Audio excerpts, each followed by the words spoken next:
Today we're on to welcome Eric Robinson to the show today. I'm very excited to have him on. He's a former FBI agent, and he talks about many things that we can all kind of relate to in a sense. Like, essentially, self-improvement is something we talk a lot about on the show.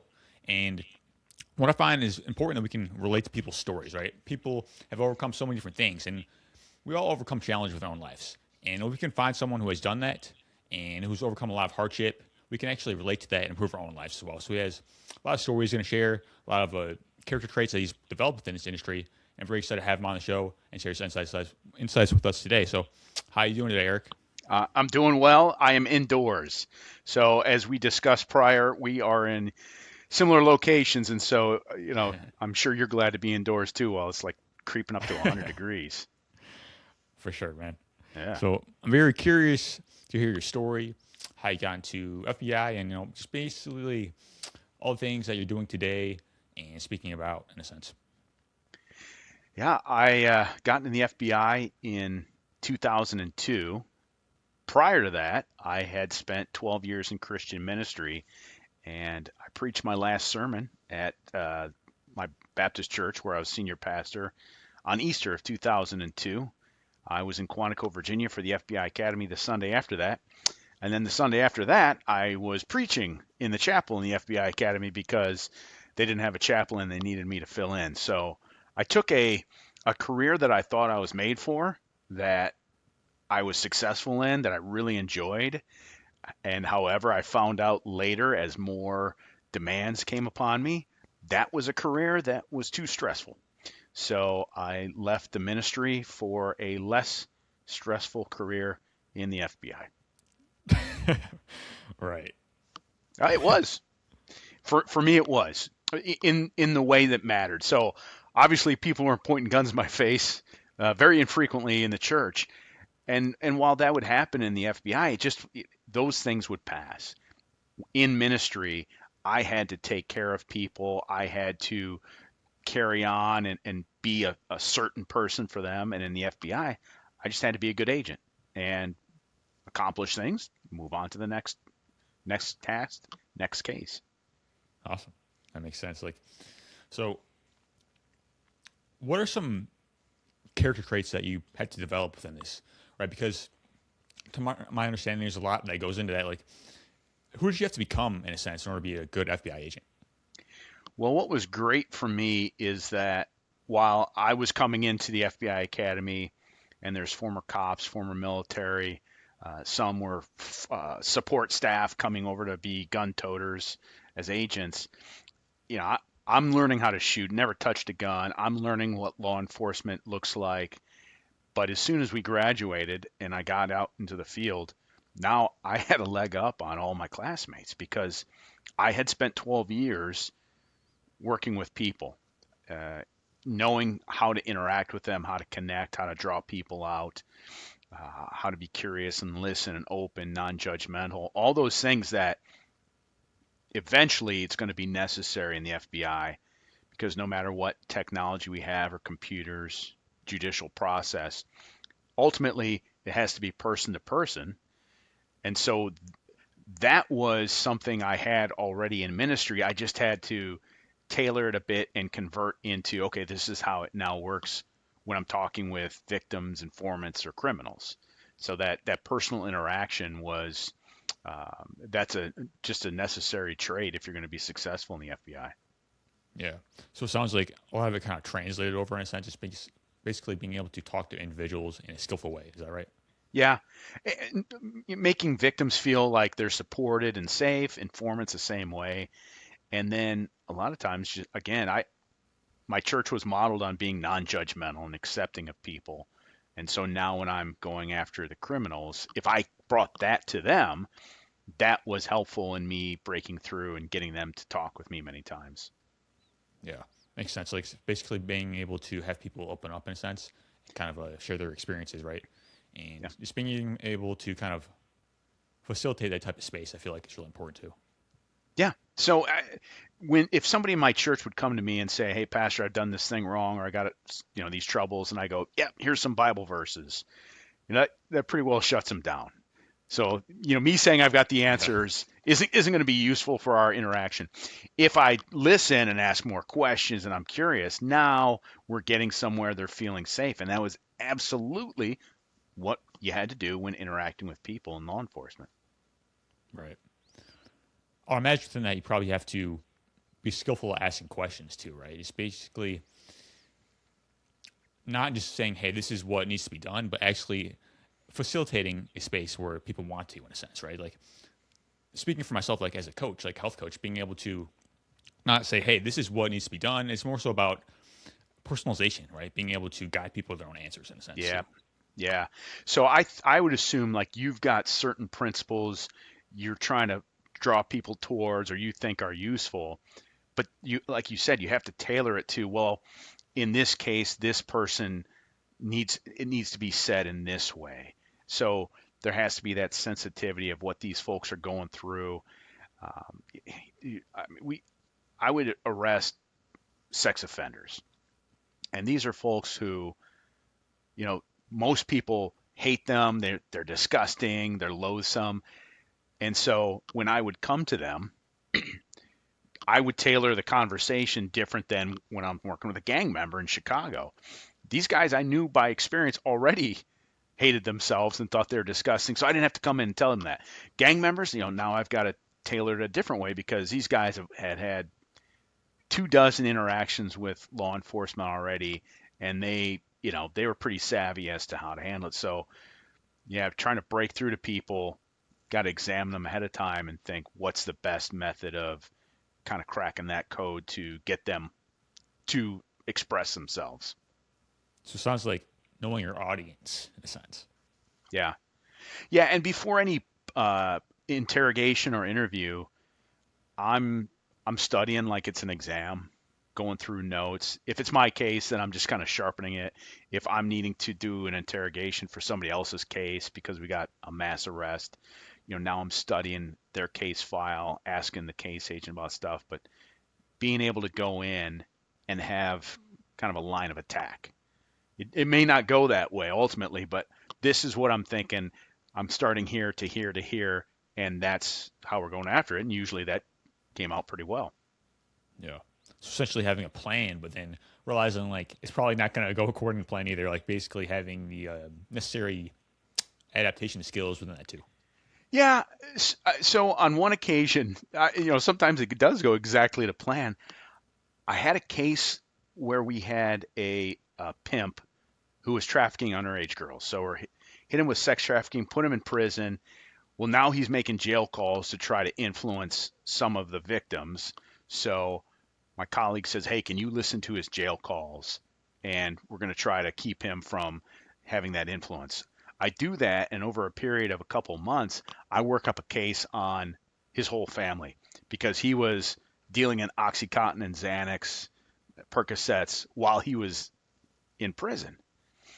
So I go through, I get charges on his uncle, his mom, his girlfriend, a couple other runners, and I did such a good job.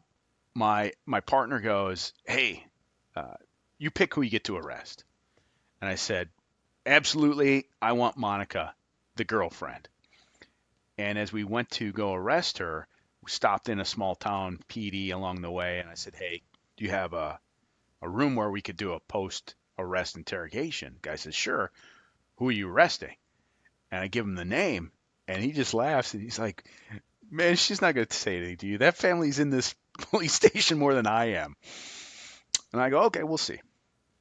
We pick her up, bring her back, and I don't even Mirandize her, but I've got jail calls to play for her. And I had maybe a dozen. And I play the first one. I said, "Hey, look, I want you to respond to this.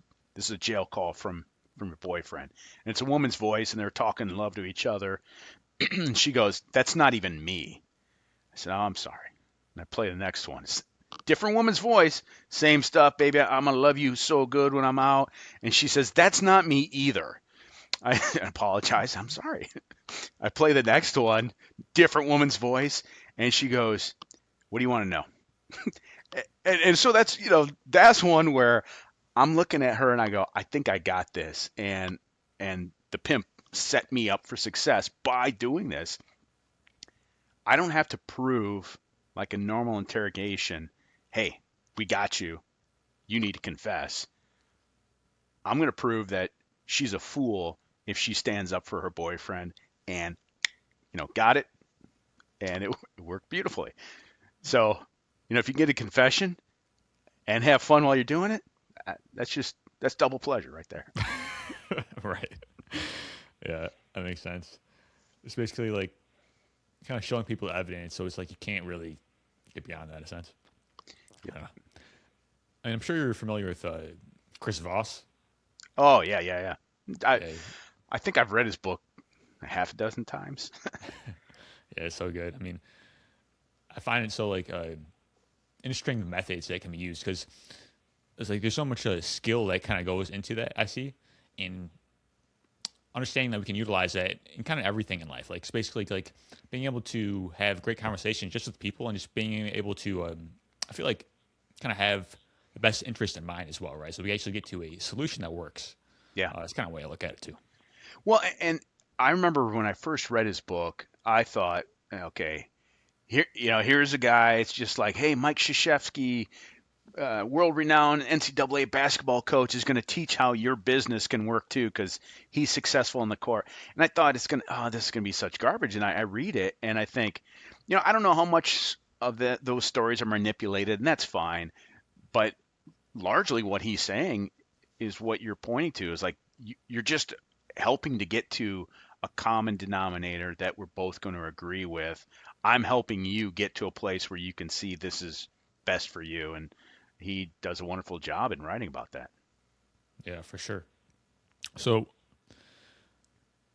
when it comes to agency, like we talk about like developing certain character traits. We mentioned like being able to, negotiate and basically facilitating a place where people want to open up, right? And so let's say we got to that place, like I guess what are certain results that we can see with our own lives if we start to do that in a relational standpoint? Well, a little bit as I mentioned, when I was a pastor, I felt like I had the answers. Okay, the Bible says this. I know the Bible really well. Here's the answers. But if I come to people's problems or conflicts and saying, I know what's right, here it is, and I'm not open and I'm not curious, then I'm not gaining much from them, and they're not gaining from our interaction either. Similar in law enforcement, I've got the evidence. Like I've been investigating you for 18 months. I know a lot about you. But if I come and I just go, I know what's right, and I'm not going to take anything you have to say, I'm going to miss out on many things that you as a criminal might provide. So it goes to when I work with informants. If I come to them and say, hey, here's what the U.S. government's looking for, what can you tell me about this? And I'm not open to them leading me into places that I might not expect, I would have missed out on some great intelligence. I would have missed out on a case where we saved a Muslim uh, holy place from being attacked in Ireland. I had an informant giving me information, and if I'd have just put him off and brush it off, we wouldn't have gone through this to help Irish police take this guy down at the last minute. So there's never been a time where, in retrospect, I think, damn, I should have been so curious. I never regretted thinking, tell me more about this and let the other person lead me to where I might go. I don't have to go there if I don't want to. I can come back to I was right, but it was never a time where I go, oh, that was a waste. Should never have been curious with them. Right. Yeah, it sounds like the ability to be curious is very important, right? Like not thinking we know everything, right? Because as much as we know, there's always probably going to be nuances in reality, right? Just being Yep. able to be open and see, like, oh, maybe this is different than I thought, in a sense. Yeah, I mean, even with the criminals. So uh, police are taught the Reed technique of interrogation. And part of that technique is if I'm interrogating you and you say, you give me defenses, you protest, I'm supposed to shut you down and get back to my line of questioning and not listen to you. And that's a waste because if I am not open to even your protests, I might miss the actual answer, because if I say you killed your neighbor and you say no, if I don't let you speak, like he came at me with a rake and I pushed him defensively and that's when he hit his head. Oh, okay, now I understand more. I mean, at the very least, I'm going to understand what your defense is. If you start protesting, I'm like, okay, well, this might be what he's going to bring to trial. And if I hear you lie to me repeatedly, now I've got information as far as your participation with me. I can now understand we're not going to work together. This is not going to go well for me, so I can cut it off. So there's so much information that can be there. Yeah. Just seeing like if someone is willing to participate or not. It's like I would imagine that kind of changes the direction of which you approach it to. Yeah, so I've been in places where you kind of get that feel for somebody and like, okay, let me throttle it back a little bit. And then there's times where I arrest this gang member in Chicago, and I figure, okay, here's my plan of attack. I'm going to start with easy things he has to agree with, and we're gonna build on that yes, where he's saying yes, yes, yes until we get to bigger ones. So I started with full page picture of his face that's taken from a camera on a drug buy. And so I slide that across the table and I say, can you identify this man? And he goes, nope. Okay, well, that's unexpected. And so I said, well, that's clearly you. You can see your address. It's in front of your house. And I pull out his driver's license. I go, it says 2252 18th place. It says 2252 in that picture. No, it don't. And I go, look, man, the person in that photo is wearing a very unique necklace that says Doe. And you're wearing that same necklace right now. He says, no, I ain't. So, now I see, okay, I'm not wasting my time. I'm going to take a few different tacks, but now I see that initial idea of like, let's just get some early yeses and build momentum. That's not going to work on this guy. Yeah, I mean that happens sometimes. I would imagine. I mean, you know, something reminded of is are you know Abby Pomporis at all? I do not. She's like a she talks a lot about like the negotiation and things like that, but she's like former secret service agent, Okay. and she talks a lot about like these obvious things that just people deny. I kind of think it's interesting. Yeah. No, and you know what too is that we're not arresting this guy unless we can convict on the evidence anyway. The confession is just sealing it up, but he was obviously like that. He's had experience Yeah. with me, with law enforcement. He's not scared of the FBI. He's not scared of Chicago PD. And so his reaction was absolutely the right one. Like, just stonewall me, man, because I'm going to give up. And that was the best thing for him to do. He was right in doing it. So, are there any lessons that come to mind for you right now that you apply very often in your life? Like being outside of it now, like how are these kind of influencing your life on a day-to-day basis? Well, recognizing some of that. So I think sometimes when you're in it, you don't realize as much how that curiosity and openness pays off. And so now when I come back to, okay, just interacting with my wife, my family, uh, having now bringing that back from, oh, I used to do that. Now let's make sure this is taking place in my everyday. And it's been a number of years that I've played around with this, but just being mindful and taking a moment. I get an app on my phone that just kind of has a reminder. It has, stupid quotes on there, but it does then press me to like, hey, take a second and just think of what's going on with you. What are you experiencing? And what's crazy for me too is mindfulness is how I became a good shooter.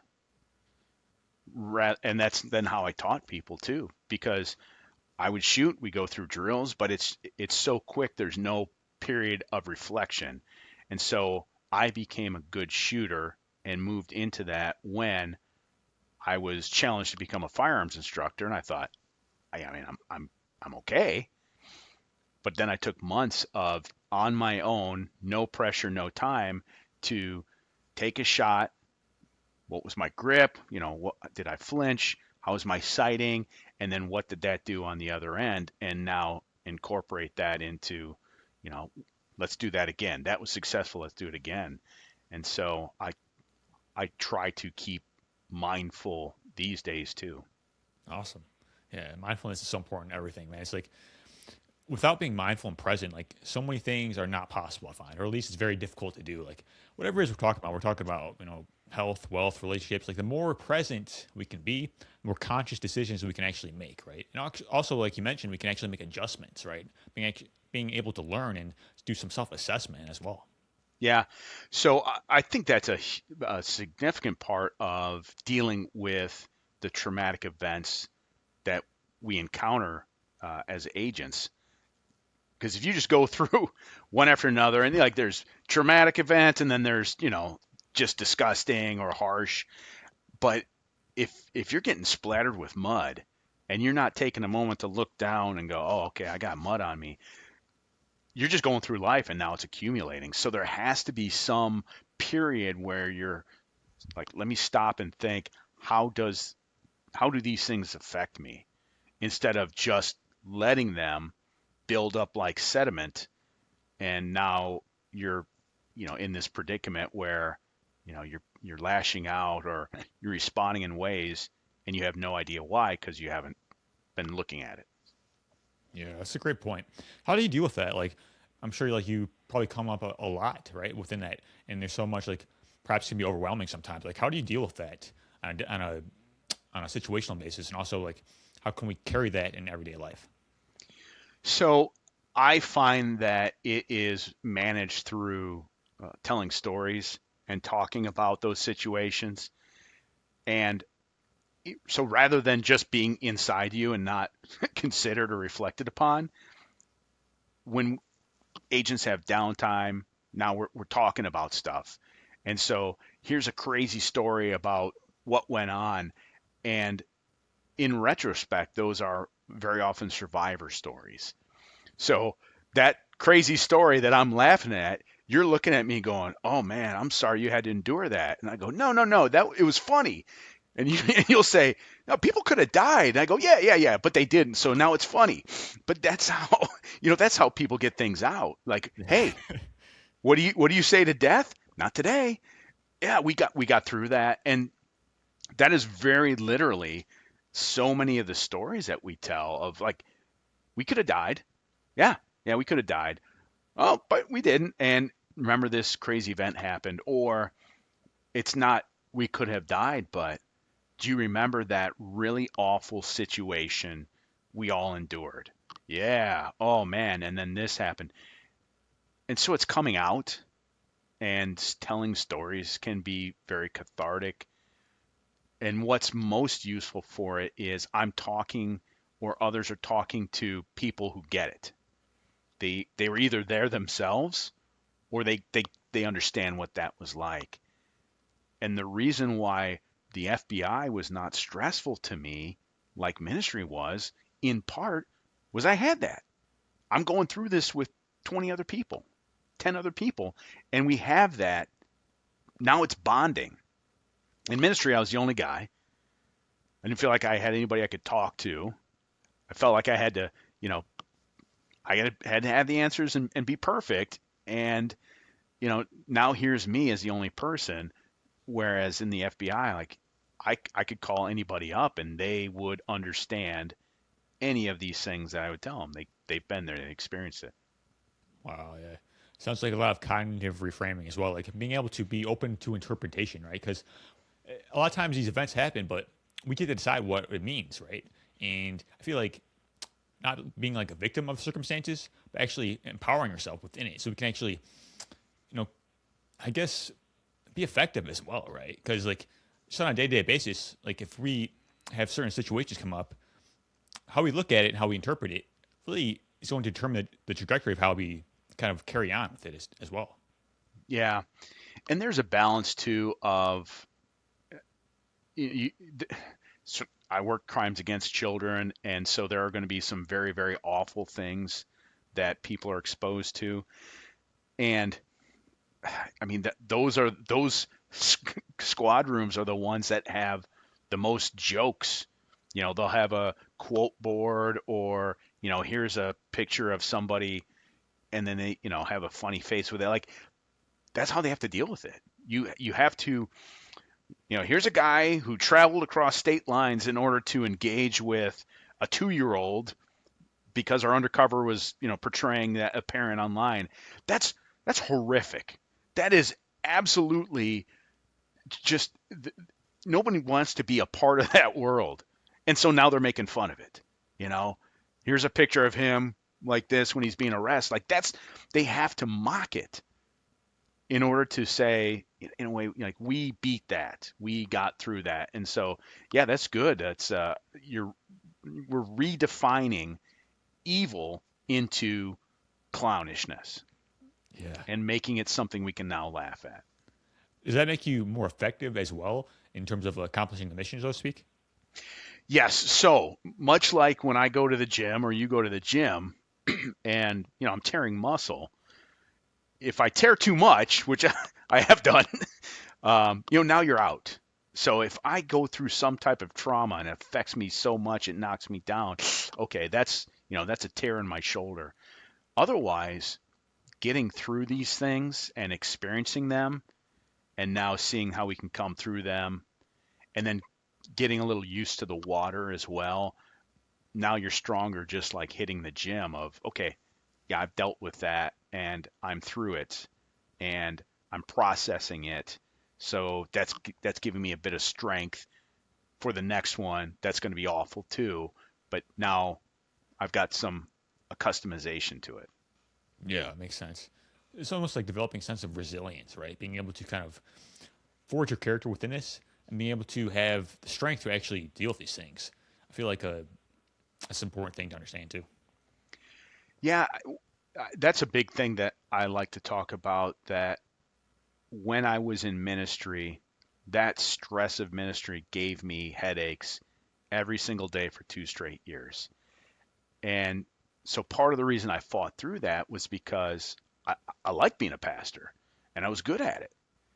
And part of the reason was I was afraid, what happens if I make a wrong career choice? Like, this is my career. I'm in my late 20s, early 30s. Like, I got 50 more years of this. I can't change. Like, so there's a fear of what happens if I ruin my life. And now I'm 30 years on, and not only have I made stupid choices, wrong choices, been through traumas, now, and as you're much younger than me, this is a great thing for you to kind of be mindful as you go through life. I've realized you get through it. The worst things happen, you still recenter and are resilient. And your life may not be worse, may not be better. It's different. And then you still have that happiness, the positivity, just changed. Exactly. That's an important point because we're here, right? Everything we've been through, we've overcame, right? So Yeah. why is it any different, right? So Yeah. just being able to just focus on that and realize that you can also utilize these things to build your life, like kind of like alchemize failure into success in a sense too. Yeah. So that's why I love to, like, in reflection on resiliency, to say, just as you said, you and I are undefeated. Undefeated. Everything that's happened that knocked us down, that hurt us, we're here. Got through it. And I'm different. In many ways, I'm better. Some things I've let go of, but nothing has taken me out. And Yeah. the same for you. Yeah. It's important to understand that because we have so much power within us, but sometimes we forget. And it's always good to have a reminder sometimes. Yeah. So you had mentioned a little bit before, it's like you have people that are going with this through, right? You have like people that understand what you're going through, like brothers in the field in a sense, right? It's being able to overcome these things and work with a team, like being able to understand that, of course, you can do so many great things alone, but I feel like greatness is also going to be done with and through the help of other people. Would you agree with that? Oh my gosh. Yes, and not just that, but I love doing things alone, but there's the bonding that happens when you're next to men on a continuous basis. As I was a SWAT operator for 15 of those years, as we're going through life-threatening situations and coming out on the other side where this guy's willing to sacrifice his safety for mine, boy, that's just bonding to a highest degree.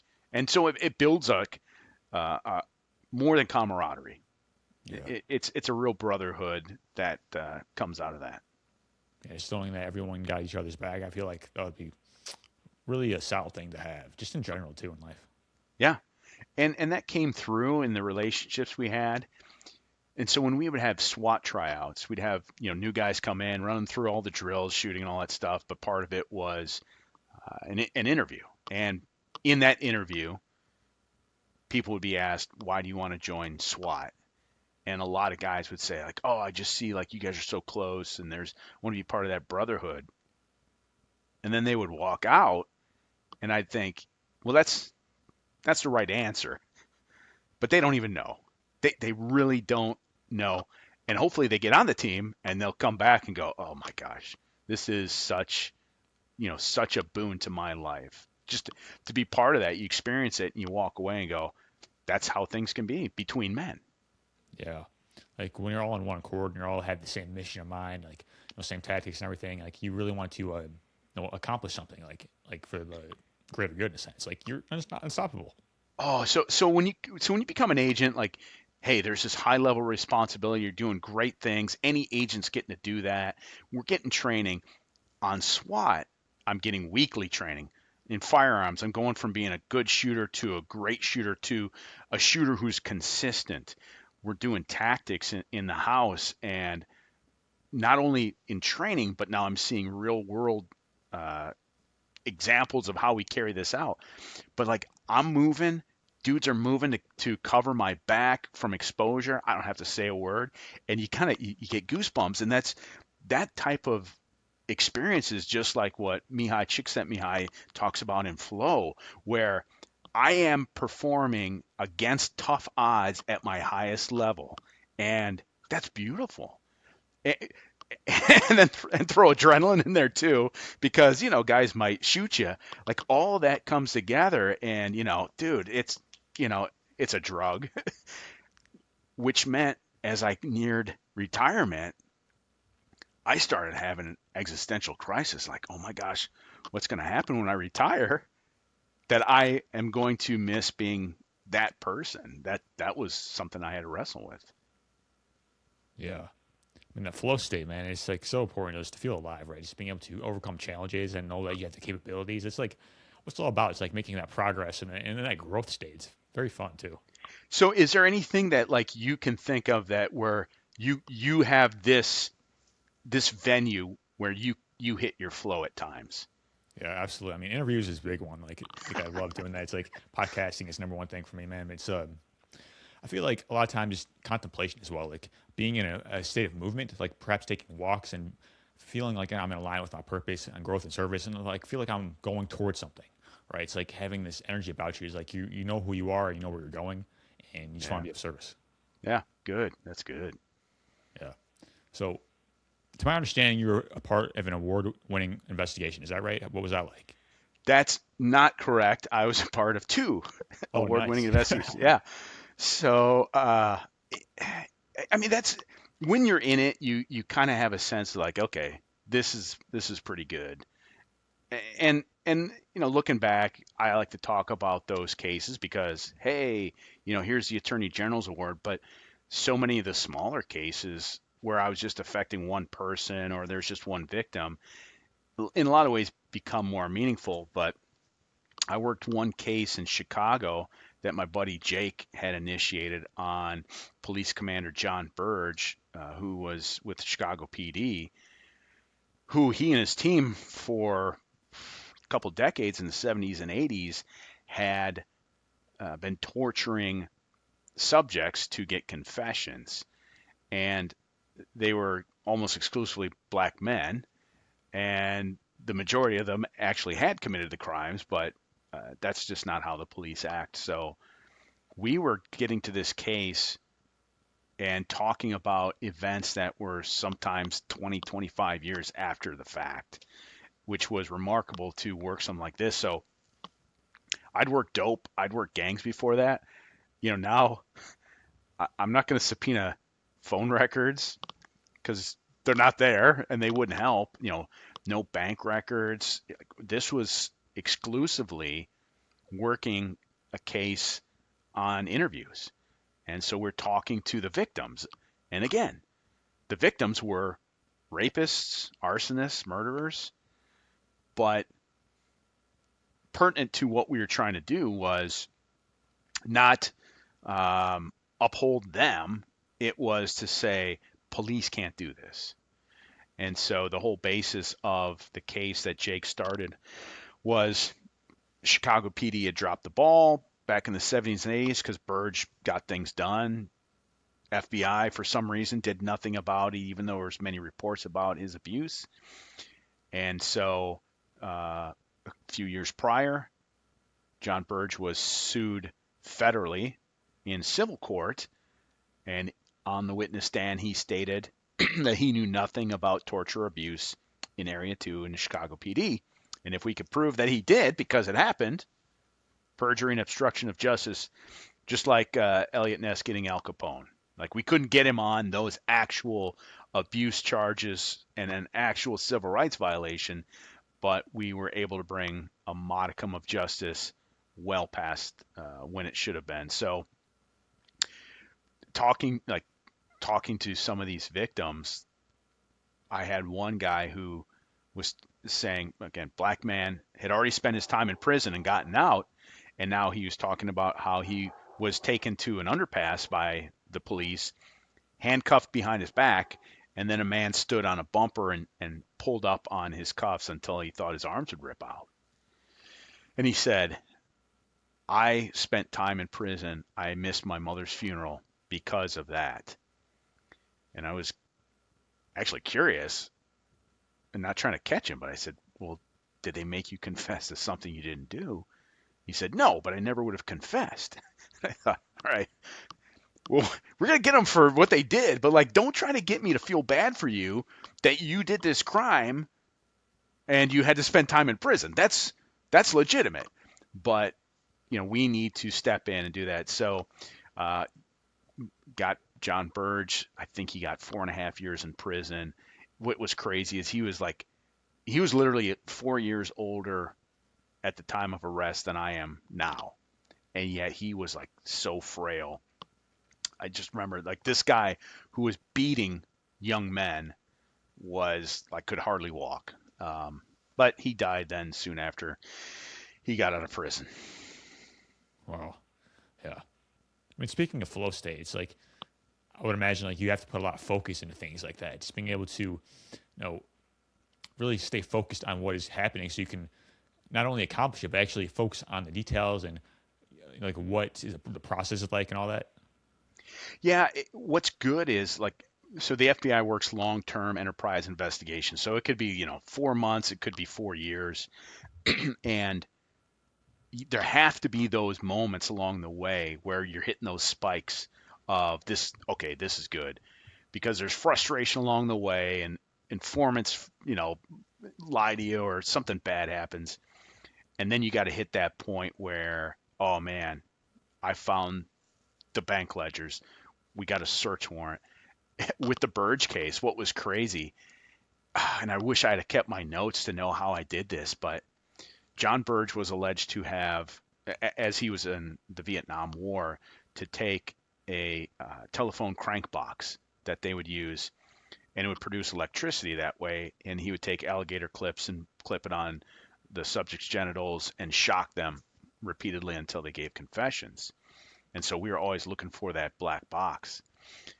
And it was reported that Burge had showed the box to his girlfriend. And all that we had was she was a bartender on the south side of Chicago in the 80s. So, like, this is like 2009, and that's all I had. And I found her. And it's not from like, looking up stuff online because that's not online. I can't even remember how I found her, but I put it together. And Jake and I then go, she was a nurse in Indiana, not too far away from us. We showed up, we asked if we could talk in the back, and I told her why we were here because I wasn't sure. I thought this was going to be the one, and she just goes, "How did you find me?" And I thought that's hit and flow. Like, yeah, that's some pretty good magic right there. And Yeah, and she hadn't seen anything. So then the flow came down. yeah, being able to accomplish things that Yeah. are not likely, like are out of the ordinary. It's like that special state that's like very important to get in. If you find out how, right? Yeah. I mean, it's somewhere near pride, but just mixture of pride and fulfillment, of all that together of I feel good about what's happening here. Yeah. So, are there any times that come to mind like that you were like in danger and you had to like get a way out of it in a sense, and being able to like get on the other side of that? What some experiences and what was that like? So it was about 2 years ago, maybe 2 years ago in 2 days actually, that we had an encounter with a young man who had some mental problems. He was trading in child pornography. And because of that and some of the dangers that get involved with those situations, SWAT was called to do the arrest. So there's if certain ticks are hit on a threat matrix, SWAT needs to go. And with the sexual predators, we found along the way that they're more likely to be the ones that are going to be violent either to themselves or to the police. That's the last killing that was in the FBI was sex offender. And so we were called out to clear the house and carry out the arrest. And as we went there that day, uh, my buddy, two of my buddies were with me, and we're covering the back and side of the house. And we're behind a ballistic rated vehicle, but it's just the three of us, while the assault was going to come from another side. And it was pretty soon after we set base and the call out came over the PA that my buddy Steve yells out, "Drop the bat." So from a distance, the subject, mid-20s kid, had kicked out a first floor window and was coming towards us deliberately with a bat. Had it been a gun, we've got distance, you give him a command, and then would have ended the threat. But with this, we wanted to give him every opportunity to end this peacefully. And so I remember getting on the radio and calling for a hands team, which that idea was, hey, look, if he puts the bat down, we're going to rush him and wrestle him to the ground while other people have coverage on the house. And it's a little unconventional, but everyone would want that other than shooting him. And I remember being angry after the fact that I had called for a hands team and nobody had come. And so we go through this where he kept coming deliberately. We retreated to a point where now we're just going to be running away. So his last words as I came offline, he raised the bat and charged my two buddies, and he yelled, "Kill me," which is what ultimately happened. I had moved offline and thrown a flashbang at him, hopefully to just deflect him and distract him. And when I threw it, I saw him go to the ground, and I thought that's odd. And then in just like a millisecond, I ran back so many events in my head, and I thought, oh, those were gunshots. So at the same time I threw the flashbang, my buddy's fired and he went down.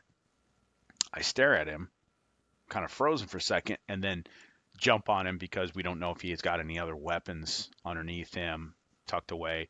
Handcuff him, immediately gave him rendered aid. And after we finished the operation and cleared the house, I asked my buddy, "How long do you think that was?" And he said, "I don't know, about 5 minutes." And I said, "Yeah, that's what it felt like, but I bet it's less because I know it has to be." And our shooting was the first in the FBI with body-worn cameras because we've only had them for two years or so, and you go back and look at that whole sequence from put down the bat to when shots were fired, it was a minute and a half.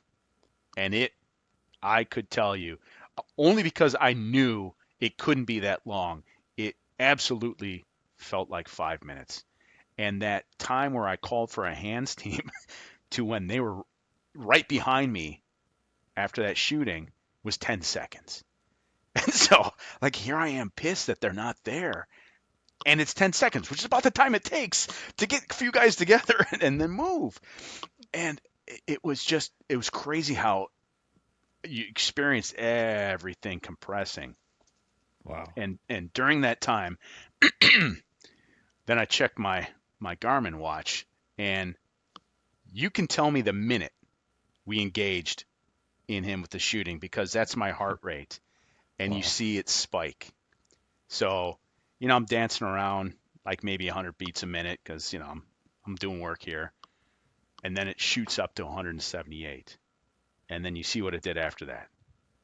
Then it comes straight back down. Yeah. Because the body said, hey, man, you need some juice. We're in trouble here. I'm going to give you some fight juice.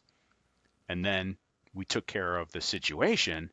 And fortunately, because of experience, because of training, and some of it like being physically well, body said, okay, let's flush that now because we don't have quite the same problem. But it was remarkable just to know, to experience that mentally, and then also experience like that physical rush and then dump. Yeah.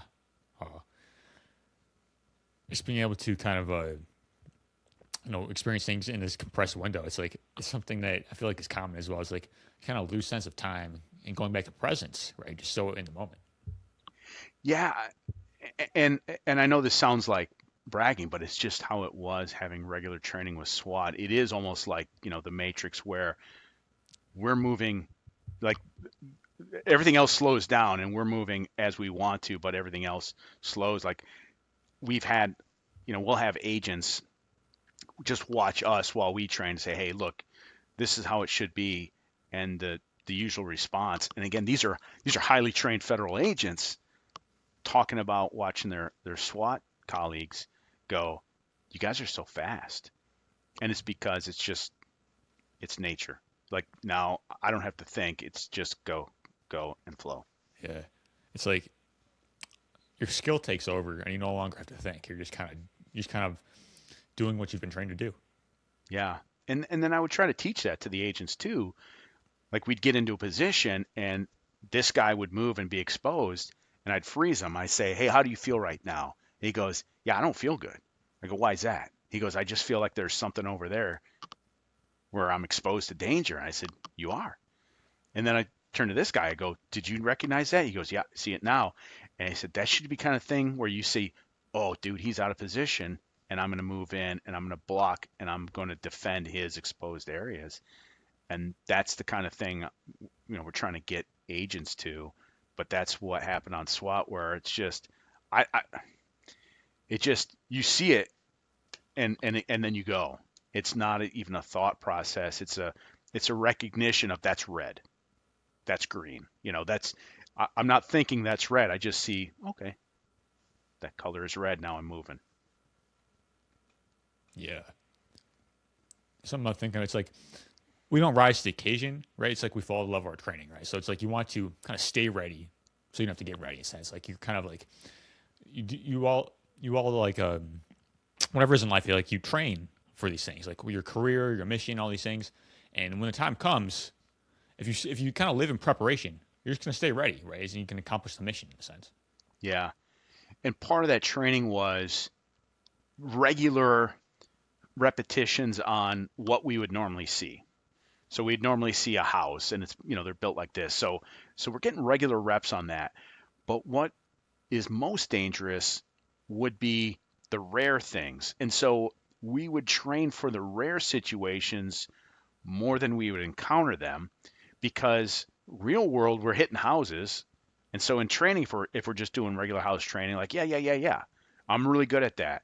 But now what's going to happen if we get to an industrial complex that looks so different, or a ship that's got, you've got 720 coverage, now you're thrown off. So we need to train those to have that experience. And, now I'm missing the flow because this is not comfortable, but it's useful to hit those windows of rare situation. Yeah. Like when the uncommon hour happens, like you'll be Yeah. ready. I feel like that's an important character trait just to think about and just develop as well. Yeah. I didn't think I'd get to talk about SWAT as much. This is awesome. Yeah, man. It's like we have all these experiences, right? And just being able to kind of share them and kind of like relate to people, because we all can relate to things, because we all go through challenges, we all go through things in our life. And the more that we can kind of see how people have done things in a sense and gone through these experiences, it helps us relate to our own challenges to kind of traverse them in a sense. So it's been a lot of fun. Yeah. So, and for me, having been through those experiences, having seen my competency, seeing the guys next to me train and know that they're at least as competent as I am, what that created in the moment when we're doing these operations is there's no buzz in the back of my head of like, hey, Eric, you might die. There wasn't. There's no fear. And it might have been foolish, but they're just when you don't have that nagging, oh, be careful, and you can just focus on what's in front of you, so much smoother. So now I'm just looking at what's my task. Do I have the tools to take care of that? And if you ask me to speak on what it's like to be an FBI agent, no fear, real easy.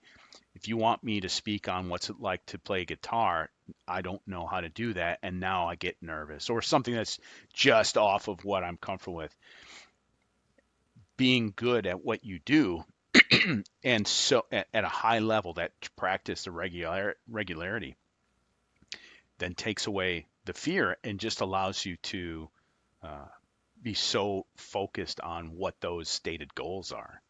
Yeah, I love it, man. It's like what I like to say is no fear, like KNOW. You must know it. You must understand it. You must understand your dispositions, your predispositions to uncertainty, like how you navigate these things. Because once you do that, you can navigate in a skillful manner. Like I personally feel like your courage is not the absence of fear, but it's having the fear and doing it anyways. Yeah. Right. So it's Yeah. like having the knowledge that we can use it as a tool, so we're no longer being stuck. We can actually use it to propel our life forward if we can do it skillfully. Right. And again, I don't know if this is creating a completely unique and discrete definition or scenario, but yeah, courage is having the fear and moving forward anyway. But I'm telling you, if you're that good and you have that much confidence in yourself, now I'm moving forward and there's not even fear. Like that's not even like, let me tuck that away. We had one occasion where we were about to assault a barricaded subject, and the trigger was going to be if she had a 10-year-old son with her, if she either fired a shot or threatened her son. And as we negotiators sent a robot down to talk to her, that spooked whatever was buzzing in her head, and she fired a shot through her door. And she had previously said, any of you come in here, bring body bags, because I'm going to kill you.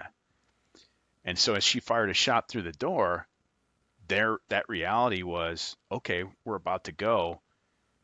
And I remember not feeling fear, but being sober of, I might find out what it's like to get shot. I bet it doesn't feel good. But still knowing, here we go. So it's just an odd thing of maybe it's because I hadn't been there. Maybe it's because I haven't been shot. I asked another law enforcement officer, like, hey, had you experienced that of just having no fear? And he goes, no, man. I got ripped up by a dog in one experience, and so I always had that. Like, so maybe it's foolishness, but yeah, moving to a level where you're not just courageous, but now there's not even a thought of fear. That actually makes sense. It's like sometimes it's like for speaking, for example, sometimes you have to reframe it to, hey, you're actually excited in a sense to do this. Yeah.